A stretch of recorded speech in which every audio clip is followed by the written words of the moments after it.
Hi, I'm Bree. I am your Diamond Coach leading this call tonight talking about personalities. We're going to dive into a couple different personality profiling methods and talk about, above all, no matter which one you choose, why knowing how to speak to personalities is so important and how it can help you in your business. So, without further ado, let's get started. I have a beautiful PowerPoint for us to look at. So, using personalities to your advantage. I am the founder of Team Live on Purpose, which I totally renamed because I can. And it jives with the motto and the whole concept of what I like to do in my business. So, living on purpose, I like to use these skills to help women reach their goals more effectively and deliberately. So, personality types, how do we know? How do you even know what personality type somebody is, or by what scale do you use to measure them? So there's so many of them out there. There really are. You can just Google personality quiz, and there are lots. Some of the most popular ones we'll talk about and I'll mention here. But I would say just pick one or two that really make sense to you, really speak to you, and it's something that you feel like you can take the knowledge and apply it. So if it's a really complicated personality quiz or profile, that might not be so good. It's not going to be the best use of your time to try to figure out how to apply this information, right? So there are the GEMS personality test by Danny Johnson. I put on here the love languages. It's not really a personality quiz per se, but I think it's important to know people's love language, especially the coaches that you bring onto your team. Because if there's somebody who their love language is words of affirmation or their love language is receiving gifts, you can definitely help them feel validated when they're first getting started and they're on their way to experiencing those quick wins. You can help them feel like their time and effort are worth something, and speak their love language to them to reassure them and keep encouraging them to keep moving forward, right? The Myers-Briggs, this is a very popular personality test that, a lot of people talk about. If you've seen it, like the INFJ and the EN, I don't even know. I have it later in here, but it's very popular, but to me, it's very complicated. And I think there's so many layers to that I don't find it to be a useful personality quiz or type profiling method for my business. Not to say that not interested in it, just not for what I'm doing here. I don't really need it. There's the color wheel. So if you've heard people say, oh, you're a red personality, which I always get, I'm a dominant personality. You're a red or you're a green. And just another way to pick apart somebody's strengths and categorize them, really, is what we're doing. And this is the newest one that I've heard about. I actually have a podcast I'll share below the post in our team page with the recording post for this webinar tonight. It's the Enneagram, and I'm just learning about it. So of course I'm not going to take it and run with it and try to apply it to my business. We're going to talk a lot tonight about something that I find to be very, very widespread amongst our team, and something that I feel very comfortable with, and I feel confident teaching you how to apply, which is the GEMS. So there's just a few, and just some little visuals for you. Here's that Myers-Briggs that we were talking about. So when they break it down like this, it really makes sense. Are you extroverted or introverted? Blah, blah, blah. Are you more reserved and you have to think about something, or do you just go with your gut intuition and making a choice? Here's the color wheel also. So I feel like at the core, personality tests do the same thing. It's just kind of what makes sense to you, like I said in the beginning. Here's the Enneagram. Very interesting stuff. And that podcast was really insightful. So I'm excited, if you listen to it, to hear your feedback. And then, of course, the love languages. And the love languages, there's so many different products that have come from this one concept in this one book. So things for your family, it could help you definitely in your relationship with your spouse, with your close relationships, your siblings, just really cool stuff there. So I kind of like to couple a couple of concepts. And I think for me personally, when I know somebody's personality and their love language, that is gold to me, because I know what their strengths and weaknesses are and what they're motivated by. And then when I know how they best receive love and maybe show love too, when I know how, when they're in their groove, they are really communicating in that power with people, to me, that's gold. So like I said, we're going to talk about the gems. And I feel like we have a lot to cover, and I could go on and on about this. I absolutely love, the first time I took this test, I loved it. I've been using it for about 4 years now. And it's also important to note, if you haven't taken the test for yourself, A, ever, or B, in a while, you should go back and revisit, because circumstances can change. You obviously are growing all the time, and your gems, what shows up as your dominant and secondary gem, might change over time. Actually, when I first took the gems test, I came up as an emerald/ruby personality, which is hilarious because I'm really a ruby sapphire, but I was compensating in the relationship that I was in at the time. And so I felt the need to be very structured in planning. And it's no wonder and no surprise that I was not happy and I wasn't showing up as my best self, because I was compensating and kind of putting on a hat that wasn't even me at all. So here's a really popular image that floats around on the internet. There are a few like this, and I love this, first of all, because it's very concise, but also even in my challenge groups, even sometimes on my personal page, I'll throw an image like this up, and it's so, I almost feel sneaky doing it, because you're like, hey, which one do you identify with? Because A, it's cool and it's fun to talk about it, right? People love talking about themselves. But when you put this up, and then when people that you want to engage with and maybe invite to one of your challenge groups or invite to join your team, when they answer this, you have a jackpot right there, because you already, once you've studied the gems, if you know their gem, then you know how to talk to them, which we'll talk about. You know how to play on their strengths. You know what motivates them, like what gets them fired up. So it is gold when you do something like that. So I'm not going to read through each of these. You can see this, or you can go back in the recording and screenshot this. I can also share the image with you, but we will talk about each one. So emeralds. Emeralds are motivated by facts and figures. They like information. They need details. They are organized, structured, thorough people. They're probably your people that are like, did you read the directions? Jude, my son, is an emerald, and I know this because he says, did you make a list? No, I didn't make a list. Some of the emerald's weaknesses, they may be skeptical. They may seem closed off because they're analyzing the situation, right? They're going through all the options. They're trying to weigh the odds. So they're very like fact driven, and they may seem kind of cold or unfeeling to people because they need that information. They like that information. They thrive in an organized environment. So these are probably your people that love planners. They love their to-do lists. They, they check it off. They might struggle with putting their work away at the end of the day if they didn't get something done on their to-do list. They don't like to just wing it. These are not your people that when you're all getting in a car to go somewhere that are like, well, let's just hit the open road and see what happens. That would not be an emerald statement. Emeralds will have their map highlighted. They will know exactly how many miles they need to travel before getting gas.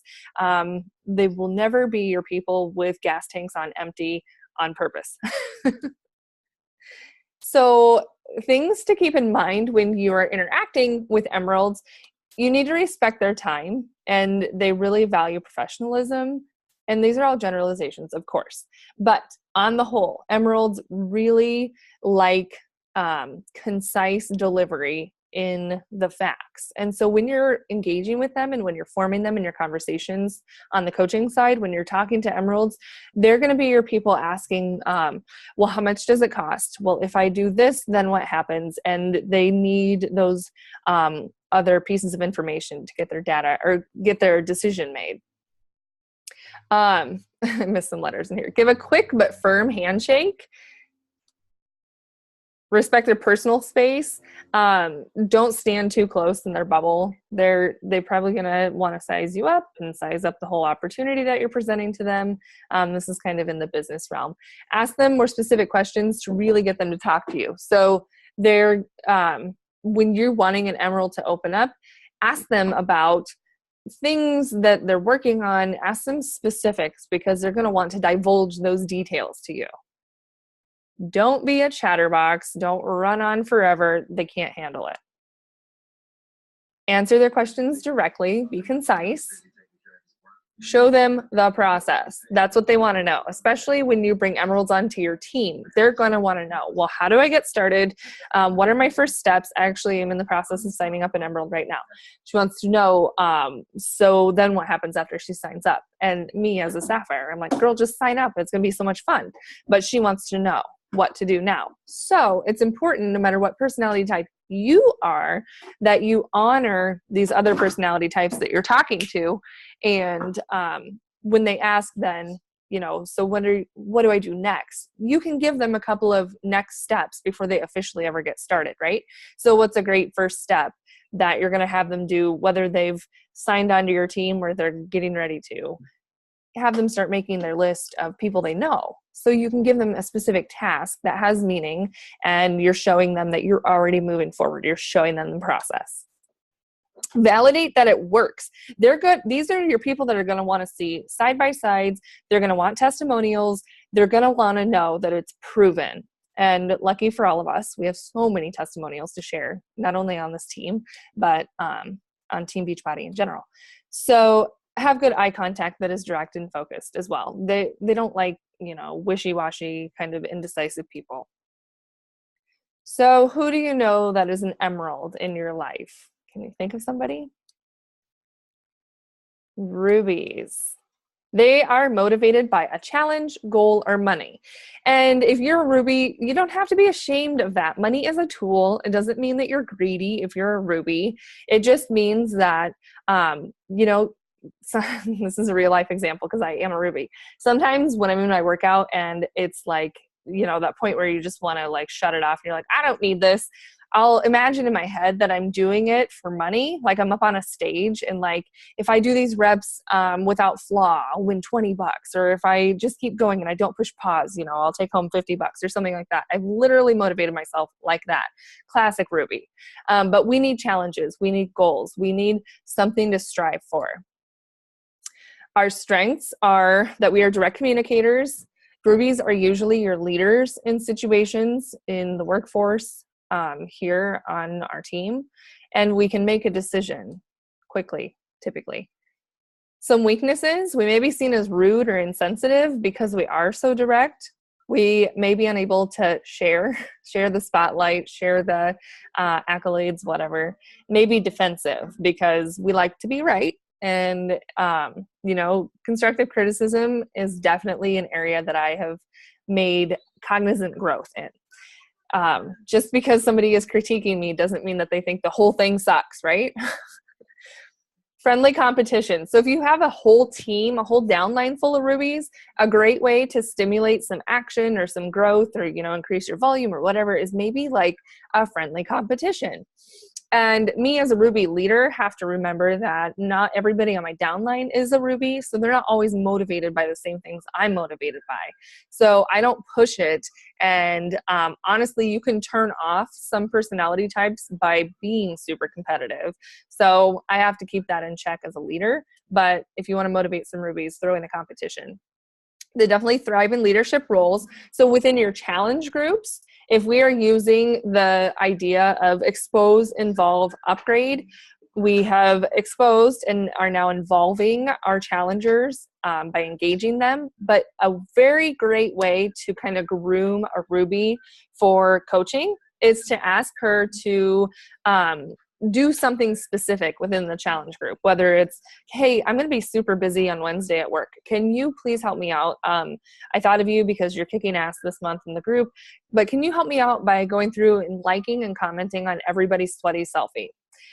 That is giving her a leadership role, and that is really going to work with her personality type and engage her, and it might spark interest in the actual coaching opportunity, because later you can come back and say, you're already doing coach-like behaviors. Like, you're already helping me run this challenge group and it's amazing. Like, you can totally do this. Rubies have a huge risk for burnout due to being workaholics. And rubies might be late a lot, not because they don't know what time it is, but because they have 7 things going on and they just have to do one more thing before they leave the room for a meeting or before they leave their house for the day. You put my Ruby plus Sapphire personality together, I'm always late. I'm working on it. If you are face-to-face meeting with a Ruby, dress to impress. That will matter. I copied and pasted, and I'm seeing I'm missing letters. That's really awesome. Be very confident. Rubies don't like wishy-washy or kind of passive people. I can say personally, when I interview people, if I get a limp fish handshake, it's over for me. I hate it. Have a strong stance. Just be assertive. Rubies are leaders, but in general, they don't like to, they're not predatorial. So it's not like they like everybody else in the room to be weak. Here it is. Give a strong, and that's supposed to say firm handshake. Now see these errors here from my copy and paste will drive an emerald nuts. She will notice them and she will go crazy because there are mistakes in here. Me, I'm like, it happened. Like, we're going to move on. Approach the situation with a result in mind. So when you're asking Rubies to join your team, show them what you feel this could do for them. Hey, I saw your post about struggling with daycare. I don't know if this is right or wrong for you, only you will know, but I was wondering if you've ever considered joining my team. Result is in mind. It can help you with your daycare money. See where I'm going with that? Compliment them and mean it. Stroke that ego, really. Tell them success stories. They want to know. What motivates me as a coach, honestly, is knowing that there are several other coaches out there who have made 5 and 6 figures with this business. 6 figures plus. Like, I get so excited knowing that there's enough success to go around and that it's out there and it's possible for me too. So are you a Ruby, or do you know a Ruby in your life? We are attracted to successful people who can help them get even more results. That's really what we want. So also, you can prospect a Ruby by looking at their life. Are they already successful in other areas of their life? Are they already in leadership roles in their day job? Are they, seeking an advanced degree? Those are your Rubies. And they like success. They also like good eye contact that speaks confidence. Pearls. These are your people who are usually soft-spoken. They're definitely motivated by a cause, like save the whales. These are your people who love to recycle. They're really passionate about big causes like that, charities. Princess Diana is a great example of a pearl. Their strengths are that they're compassionate, big-hearted, they love to help. They can organize great charity movements in the world, and they're genuinely interested in people. These people are nurturers, natural-born nurturers.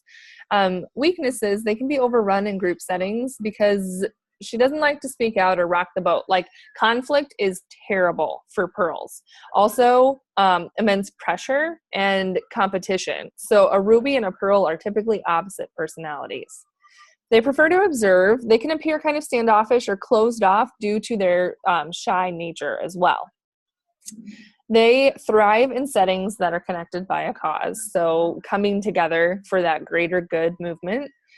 They risk burnout in life because they give and give and give, but don't take for themselves. I have a pearl aunt and uncle who constantly give and give and give to their children. They're actually raising their grandchildren. And I'm just like, when is it time for you? But they're pearls, and that's in their nature. That's their personality, is to give and take care of and nurture and help. So when you're speaking with pearls, be courteous, be relational. Honestly, you're going to want to drop the tone of your voice a little bit if you're having face-to-face conversations with them, or if you're doing your voice messaging. And on Facebook, you'll know your pearls because they're usually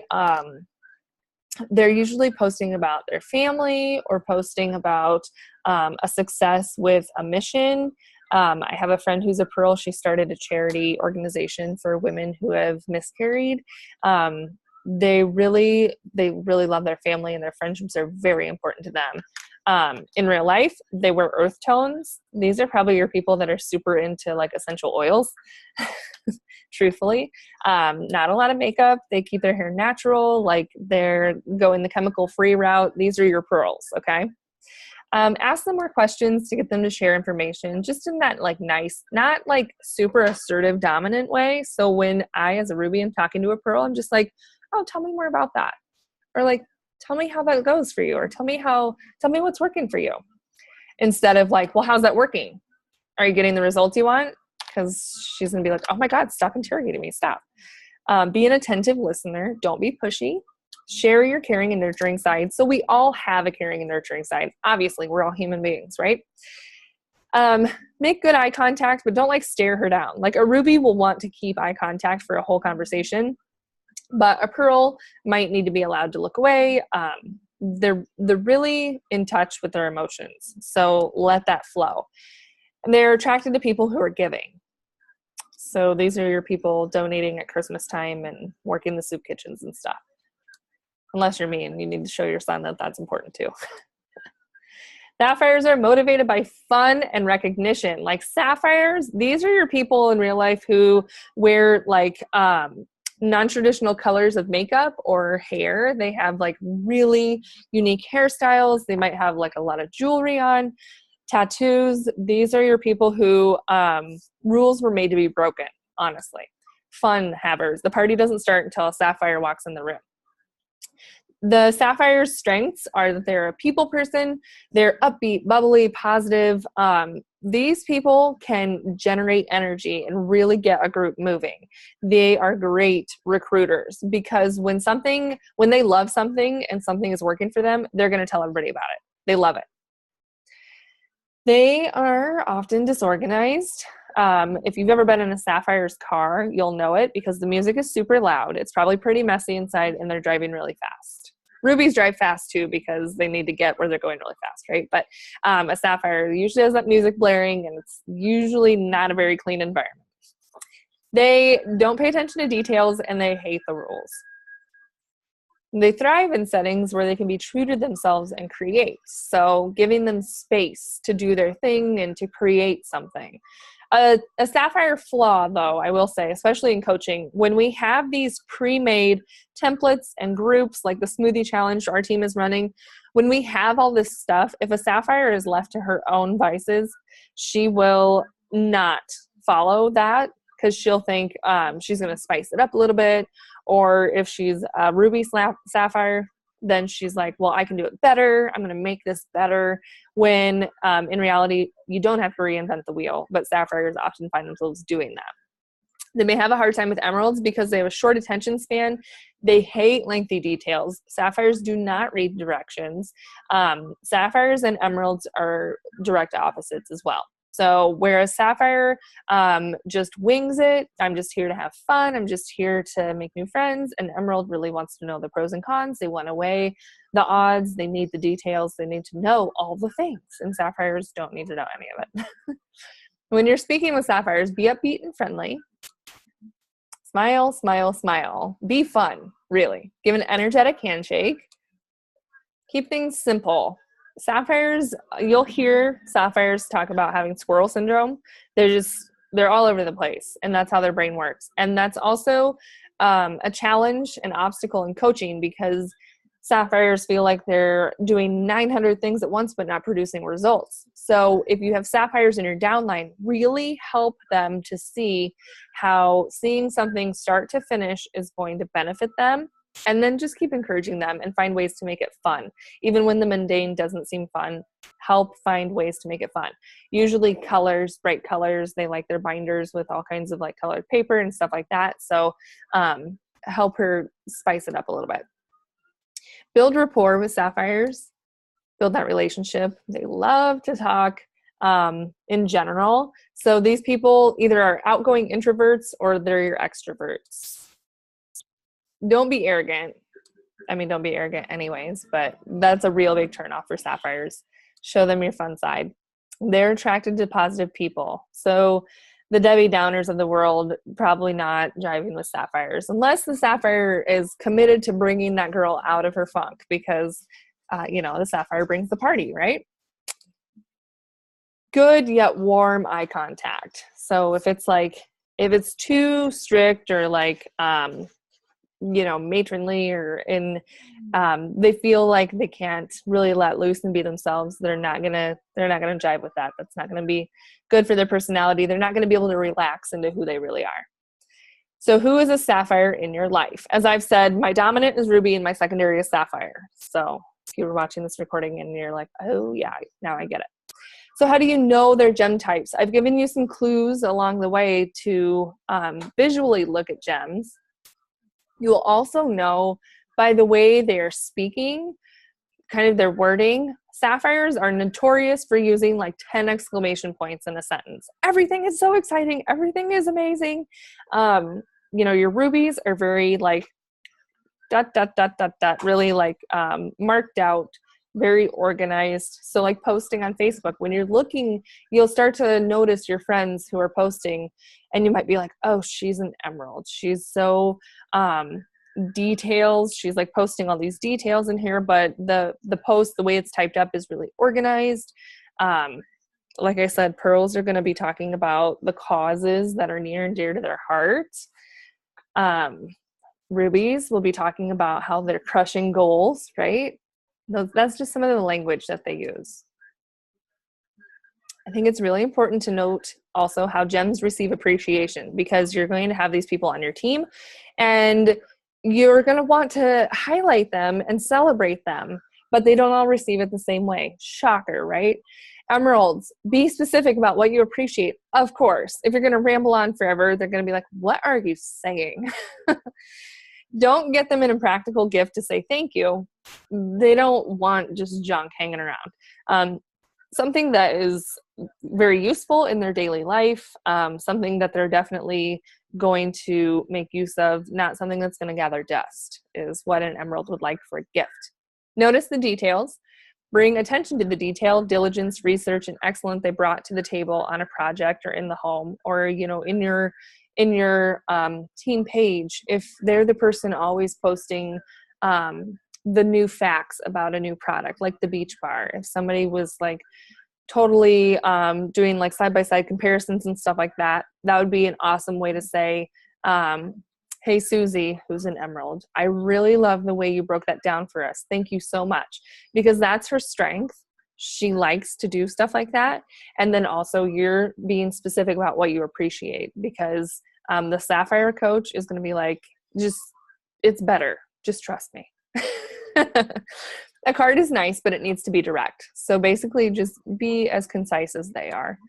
Rubies are extremely busy. Even an invite to go out to coffee can be intrusive because of their long task list with very little time to complete it. A thank you card very specifically wrapped around their strengths and accomplishments is well received. For bigger and better appreciative gestures, see, there's my Ruby lingo, better. For bigger appreciative gestures, think an extravagant dinner or an expensive bottle of wine. Rubies, they like luxury, let's be honest. I literally just said yesterday, if a car doesn't have leather interior, I don't look at it. Like, I'm not buying it. And that's such a Ruby thing to say, but it's so true. Just Rubies like the finer things in life. That's the honest truth. So when you're looking at your friends as well, they might be your quote brand horse. They like you to know that they appreciate nice things. They have an affinity for quality. And that's really the bottom line, guys. It's not that they're materialistic. I mean, maybe not. In general, though, Rubies just have a true affinity for quality. Quality work, quality, products, quality things. Rubies do enjoy public recognition, especially when it has to do with a job well done. So if you have rubies in your work life, rubies on your team, a great way to recognize them would be like at a Super Saturday or at coach camp or, at the summit team dinner, things like that for a job well done, especially if they have accomplished a goal, because rubies are goal oriented. We love to be encouraged, yet seldom are. Due to their confident nature, others shy away from giving them encouragement because they don't want to give them a bigger head. Don't stroke the ego. It's already big enough. They desperately need encouragement, just like anybody else does. So lavish them in praise throughout the week. So your Ruby coaches or your Ruby challengers, just love up on them. And really, guys, that's the whole thing that we do as coaches anyways. Just love up on people. But when you know how to speak their gem, you're really cooking with gas, right? Pearls, be sincere. They can sniff out insincerity from a mile away. They know. Also, pearls are very sensitive. So if you're not able to be genuine with them, they might go introspective and wonder what's wrong with them or what they're doing wrong or why do you hate their guts? And you don't want that. Pearls love a handwritten card because, of course, it's more personal. They're usually the ones showing appreciation. Like I said, they're the nurturers and the caretakers. So even the smallest gesture means a lot to them. They really appreciate the personal touch. They like the sentimental things. So whereas an emerald wouldn't like maybe a trinket or a little crafty decorative piece for their desk, a pearl would love it because she knew you were thinking of her. They love recognition just like everyone else, but not a lot, not a lot. And I'm going to use Terry as an example, Terry Taylor, because I highlighted her in the group. I was so excited that she went live, and that was a big thing for her and her business. But I know she's a pearl, and I know she hates being spotlighted, so I kept it short and sweet. Now, if it was like a sapphire or a ruby, probably anything but a pearl, I would have gone a little bit deeper into how proud I was of her. But I knew just a little bit was enough because I didn't want to overwhelm her or put her on the spot. That's a definite pearl thing. They do not like being put on the spot. Just keep it casual and keep it personal with your pearls. Sapphires, again, they don't need you to go into detail. Just smile and say thank you. They love surprises. They love gifts. It doesn't have to be expensive. So anything, again, to know that they're being thought of, they love it. They love encouraging words. Appreciate what they appreciate. Compliment and draw attention to their creativity, their boldness, their fun. Whatever they're displaying as their strength, really talk it up and tell them what you like about it. They love public recognition, especially done in a very demonstrative way, like high fives. Your sapphires at group events are probably going to be the people captivating the audience with, if you were at coach camp, Tara Carr, she did the worm down the runway, the red carpet. She did the worm down there. So total sapphire move, right? They're your funky, out and proud, just fun havers. They love spontaneous random cards filled with encouraging words. Who doesn't though? Come on. A small gesture such as taking them out for coffee. We got 10 minutes. I have so much to say. Goes a long way. So they like to go out. They love verbal recognition. They love that human contact. Oh my gosh, look how much.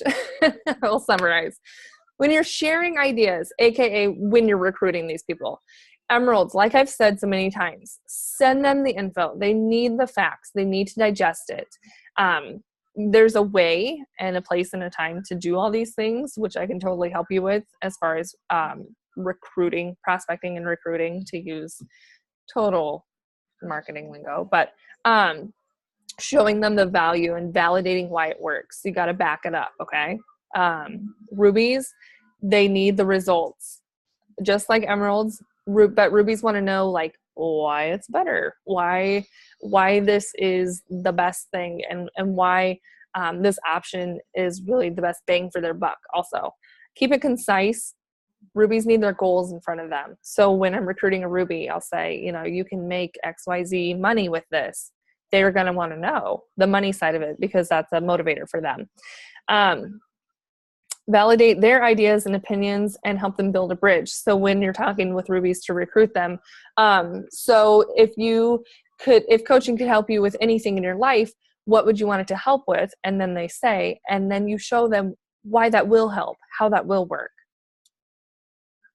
Let's go back to this. With emeralds, huge here. If you don't have the answer, don't make it up, because they're going to find it out that it's wrong, maybe wrong. Tell them, you will find out the answer and you'll get back to them. They will respect that so much more than you saying, well, I don't know. Let them know you're going to back it up with the real results. Pearls, when you're sharing ideas with the pearls, of course, this is, it's got to be a personal thing. So they're probably going to want to go out for coffee with you. Telling them how it helps them or their family, remember, they like to know how it's going to help those loved ones closest to them. Begin by letting them know that you are grateful for them taking the time to meet with you. That's important, that personal connection, and also just building that bond with a pearl. Don't overload with the details, but this is really where facts tell, but stories sell. They like the stories and let the testimonials speak for it. And I'm talking mostly in a coaching, like inviting to coaching way, okay? With sapphires, don't get too technical. So the emerald will need all the facts, figures, brochures. They'll probably even download the comp plan and highlight it. Sapphires, they don't know. They just want to know why this is going to be fun, how it's going to be positive in their life. If negatives come up in conversation, just keep telling more stories to really drive home why this is fun and helpful. Show them the product, allow them to experience the product, feel it, touch it. Don't tell them about all the details, about the ashwagandha and the moringa and all this stuff in Shakeology. They're not going to care about that. They're going to care about how it's helped your IBS or how it's helped you with more energy or whatever. Keep it light and casual, nothing too formal. If it starts feeling like business and work, they're not going to love it, typically. They will say yes in a lot of ways. When they do, let them buy your idea. They'll say yes by asking more questions, by getting really excited, really hyping it up. You create the vision for them and help them with all the steps. This is where share a cart is a Sapphire's dream, because they're going to get so lost with all the technicalities on a website. If you can just, hey, if I could bundle this all together and save you about $60, would that work for you? Yes, they love it. It's simple, it's easy, it's fun. Okay, cool. If I send you a personalized link to your inbox, will that be helpful? Yes, Sapphires love it. Keep it simple, KISS. Keep it simple, sweetie. You're like, why do I need to know all this, Bree? Hopefully I've validated the whole thing for you so far. But as you saw earlier in the page, this can really help you add new people to your team, serve your clients better, the people that you've already been trusted with, speaking to them and their true personalities. You know how to motivate them. You know what their strengths and weaknesses are. You can serve them better, help them implement this healthy lifestyle, right? Roll out new systems within your team as you start building and growing your team and rank advancing. Use your emeralds for those details. Use your sapphires to get people excited. Use your rubies to stimulate energy and get those goals accomplished. Operating more efficiently, which rolls right into that. Of course, all of this is going to help increase your income, because as you're adding new people, as you're serving your clients better, as you're implementing new systems, as you are igniting action in your team, it's going to increase your income, all of it, and ultimately achieve your goals.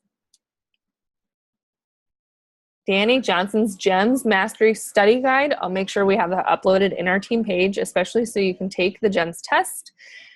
A little bit of Google for those images, and of course a lot of life experience. Like I said, I've been eating up the GEMS for years now. I use it in my day job as a director of nursing, and I've cultivated a culture in my team at work, as well as helped to ask for,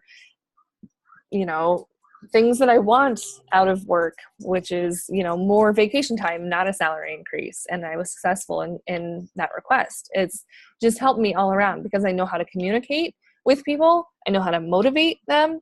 And it helps in a lot of different areas. You'll be surprised. Thank you so much for your time and attention. We did it. We're not cut off. Okay, I'll get this recording up as soon as possible. Share it with your friends. Honestly, share it in many realms of your life. I think that if you find it useful, maybe your friends will too. So have a great evening, and I will see you later. Maybe.